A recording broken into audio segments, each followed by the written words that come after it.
Здравствуйте, друзья! В эфире Геоэнергетика Инфо. С вами Радайкин Максим. И я, Борис Марсанкевич, всем добрый день. Украина не будет восстанавливать старые, морально устаревшие советские ТЭС. Энергосистема будет выстраиваться на ультрасовременных западных технологиях, рапортуют местные чиновники. Борис Леонидович, почему плановые отключения света будут нормой для Украины в грядущие 3-5 лет? Последние 4 года мы привыкли, что энергосистема Украины, куда бы что ни прилетело, достаточно быстро восстанавливается. А сейчас дошло до блэкаута, в том числе и на Украине, и в Молдавии. Что происходит? Система дала сбой? Система дала сбой, количество проблем росло и выросло в большой ком. Давайте пройдемся еще раз по блэкауту, который состоялся. И, как мы видели, достаточно быстро все было восстановлено. В наших СМИ почему-то появилась информация о том, что все началось именно на Украине, проблемы в объединенной энергосистеме были транслированы в Молдавию. На самом деле хронология событий показывает, что все было ровно наоборот. Напомню, что через территорию Молдавии проходят две линии электропередач, по которым проходят перетоки между объединенной энергосистемой Украины и объединенной энергосистемой Румынии. Своя генерация, имеющаяся в Молдавии, на экспорт не идет, там недостаточный объем. Тем более, что были совершены сразу два подвига. Вот, на мой взгляд, Украина и Молдавия братья по разуму. Если смотреть на то, как выглядело снабжение электроэнергии города Одессы, города-миллионника, то запитана она была от Молдавской ГРЭС, город Тирасполь, расстояние 70 километров, мощность более 2 гигаватт. Внутри Одессы, на территории города, ровно одна теплоэлектроцентраль мощностью 68 мегаватт, чего явным образом для такого крупного города не хватает. При этом запитана была молдавская ГРЭС газом, который шел по трансбалканскому магистральному газопроводу, и, готовясь к полному прекращению транзита российского газа, никто в Киеве не задумался, что тем самым они переводят в режим ЧС молдавскую ГРЭС. Можно было бы задуматься. Тебе нужна работающая вот эта конкретная электростанция для того, чтобы Одесса и область получали электроэнергию в необходимом объеме. Нет, не задумались. Не менее разумно поступила и Молдавия, которая заявила, что да, она готова оказывать услуги по транзиту российского газа. Он, конечно, при этом не российский, потому что куплен у Венгрии и приходит по турецкому потоку. То есть не напрямую, а через юг, так скажем. Ну, хорошо, вы назвали этот газ венгерским, почему вы не хотите покупать в том объеме, чтобы молдавская ГРЭС работала на полную мощность? Там вырабатывается неправильная электроэнергия, крайне тоталитарная, а мы имеем возможность получать из Румынии совершенно замечательную европейскую электроэнергию. То есть, имея под боком в шаговой доступности вот такой источник электроэнергии, вы перевели его в тот режим, в котором находится молдавская ГРЭС. Вот уже второй отопительный сезон, электроэнергия и тепло вырабатывается столько, сколько его необходимо для самого Приднестровья. Ну, это так. Просто показать, насколько разумно подходят две страны, рвущиеся в Европу, к тому, как обеспечивать самих себя электроэнергией. Вся минувшая неделя в Молдавии был погодный кризис, так скажем. Температура вокруг нуля, днем плюс, ночью минус, мокрый снег, налипающий на провода, превращающийся в лед. Понятно, что обрывы шли на распределительных сетях, а не на магистральных. Те линии электропередач, которые поставляют из Румынии электроэнергию на Украину, это линии электропередач класса 440 киловольт. Но то, что происходило в распределительных сетях, за 5 рабочих дней 15 тысяч обрывов проводов. Никакая автоматика такого выдержать не может. И когда автоматика выключила вот этот транзит, удар пришелся по объединенной энергосистеме Украины. Поступало 600 мегаватт в этот момент, они исчезли. В режим реактивного тока никто не отменял. То есть в течение какого-то времени 350 мегаватт маршировало в обратную сторону. То есть для объединенной энергосистемы Украины это потеря гигаватта мощности. Понятно, что не выдержала защита здесь, одна за другой начали отключаться электростанции, в том числе и Винницкая класса 750 киловольт. После того, как она выключилась, то начали друг за другом выключаться подстанции меньшего класса напряжения, 330 киловольт. Вот то, что мы видели. Тем не менее, первыми, кто восстановился после этого блэкаута, было Приднестровье. У них ушло около 40 минут, чтобы решить вот эту проблемку. Молдавия отрапортовала о том, что она справилась к вечеру. И, собственно говоря, к обеду следующего дня вернулась в строй и объединенная энергосистема Украины. Соответственно, те версии, которые у нас раздавались, что аварийно был отключен один из атомных энергоблоков, тоже действительности не соответствуют. Если мощность атомного энергоблока падает до нуля, то реактор проваливается в так называемую йодную яму. Название некорректное, правильное название ксеноновая яма. В любом атомном реакторе нарабатывается изотоп йода 135, который через 9 часов в период полураспада превращается в ксенон 135. Вот это невероятный поглотитель нейтронов. Если реактор работает, то ксенон 135 под воздействием свободных нейтронов преобразуется в следующие вещества, где поглощения уже нет. Если у вас реактор не работает, идет накопление этого ксенона 135, который съедает все свободные нейтроны. Для того, чтобы вернуться к возможности управления цепной реакцией деления, требуется 5 периодов полураспада вот этого самого ксенона 135. Он составляет 9 часов. 5 периодов полураспада, 9 на 5, 45. Через 45 часов можно начинать набирать мощность. Мощность атомного реактора с 0 до 100% непозволительно. Есть регламенты МАГАТЭ на такие случаи, и какого бы мнения относительно энергоатома не придерживались, соблюдается. На выход на 100% мощности уходит еще 2-3 суток.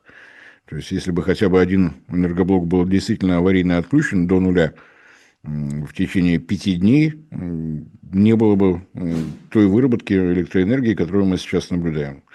Сколько электроэнергии вырабатывает Украина, хорошо видно на сайте НСЭ. Это Ассоциация компаний операторов объединенных энергосистем Украины. Виден резкий скачок импорта. Это очевидно на тот момент, когда был блокаут. Потом этот импорт исчезает, выключились подстанции, нельзя ничего протолкнуть. И потом все восстанавливается в том же объеме. То есть, если на атомных энергоблоках снижение мощности и было, то отнюдь не до нуля. Это просто доказывает та скорость, с которой удалось все восстановить. Дальше закончилась энергетическая пауза.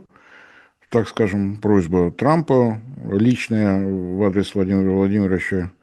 Большие неясности, как выглядела эта неделя. Она была календарная, она была рабочая или еще как-то. Но то, что мы видим с 3 февраля 2026 года, наглядно доказывает, что перемирие закончилось. Что происходит? Удары наносятся не только по генерирующим мощностям, но и по подстанциям. В случае электроэнергии важно не только уметь ее вырабатывать, но и доставить до конечного потребителя.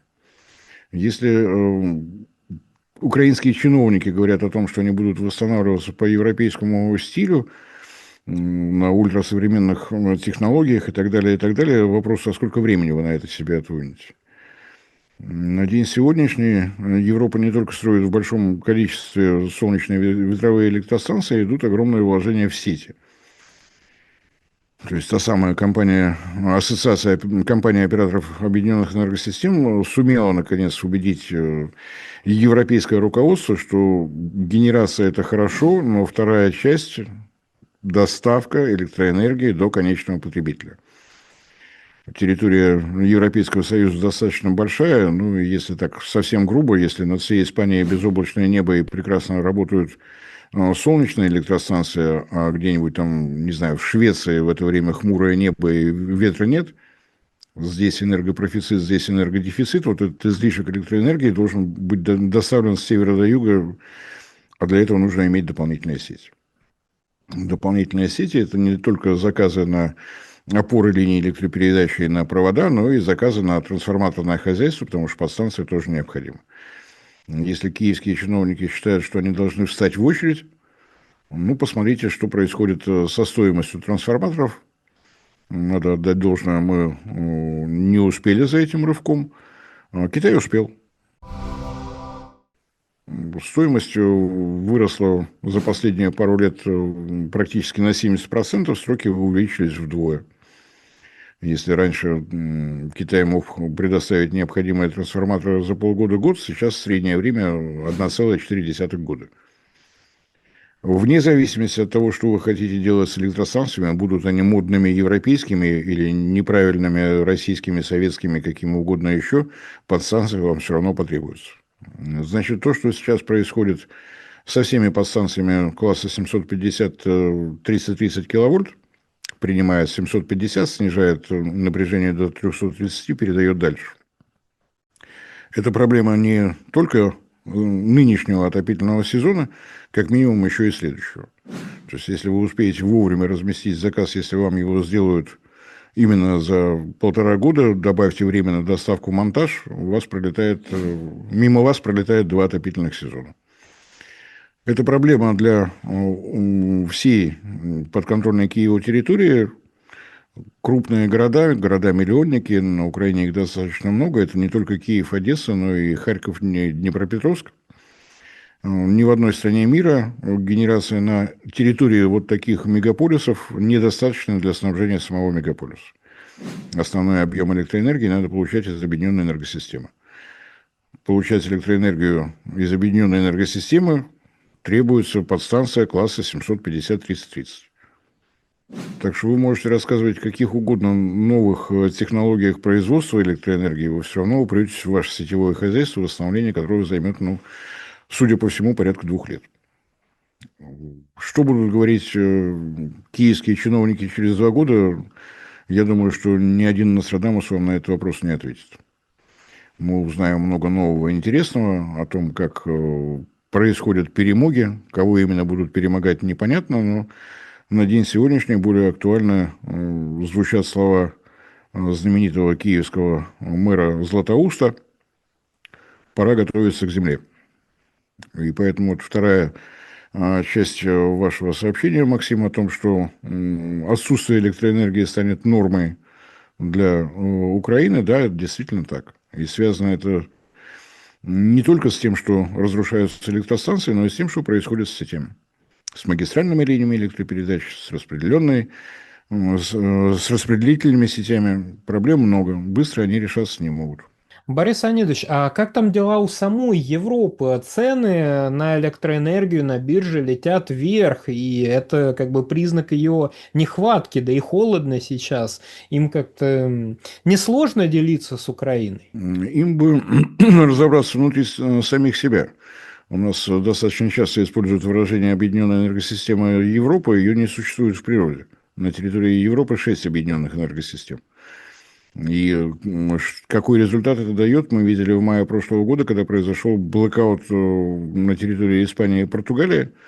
Связано это было с пожаром на линиях электропередач между соединяющими объединенную энергосистему Испании и Франции. Оказывается, линии электропередач всего 2. Проходят через одну точку, в этой точке случился пожар. Результат блэкаута, с которого выходили почти сутки. Говорит это о достаточности межгосударственных связей в электроэнергетике. Конечно, недостаточно. Необходимо усиливать, необходимо инвестировать это время, сроки. Это не просто же мы ставим опоры линии электропередач, где хотим, где больше нравится. Тоже большой вопрос. Надо проектировать, надо строить подстанции и так далее, и так далее. То, что происходит в этот отопительный сезон, шторм, который прошел вдоль Ла-Манша, обесточил одновременно и Францию, и Англию. Справились, но время на это потребовалось достаточно основательное. Борис Леонидович, большое спасибо за комментарии, друзья. Подписывайтесь на телеграм-канал Геоэнергетика Инфо, ссылка будет в описании и закрепленном комментарии. Там же будут реквизиты для желающих финансово поддержать наш проект, чтобы мы и дальше также бодро вещали на всех площадках, без монетизации, исключительно благодаря вашей финансовой поддержке на Sponsor.ru. Спасибо, до новых встреч. Всем спасибо за внимание, всем всего доброго.